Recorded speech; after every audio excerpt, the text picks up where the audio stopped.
This is the MI6 or SIS headquarters, the most secure building in Britain. In the 2012 James Bond film Skyfall, this happened to it. But we all know that sort of thing couldn't happen in real life. Could it? Well, yes, it could. That's kind of where I was going with that, you know.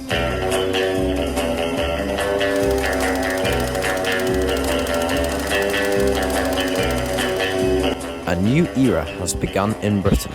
Following the Cold War, Prime Minister John Major promised to blow away the cobwebs of secrecy surrounding Britain's intelligence services. As such, SIS, also known as MI6, moved into their brand new swanky headquarters at Vauxhall Cross in London. Because the building is basically in the middle of London, it had to be made secure rather than secret, and thus is possibly the most secure building in Britain. So who would be bold enough to try and attack it? Well, by the time the MI6 building opened in 1994, the troubles had been raging in Northern Ireland for over 20 years. There seemed to be no end in sight. That was until new Prime Minister Tony Blair arranged for a ceasefire between the two sides of the conflict in 1997. However, some people weren't happy with this.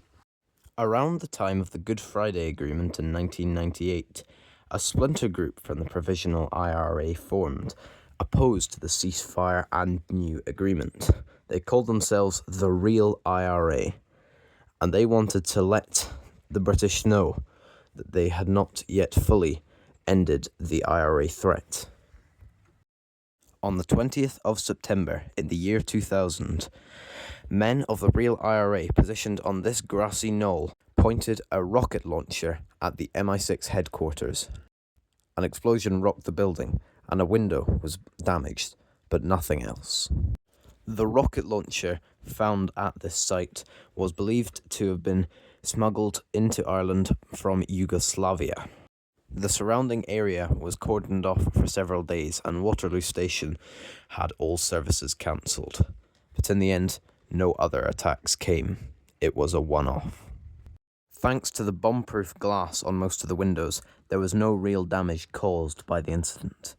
But it's scary to think that a terrorist attack could so easily target one of the most secure places in Britain without any forewarning.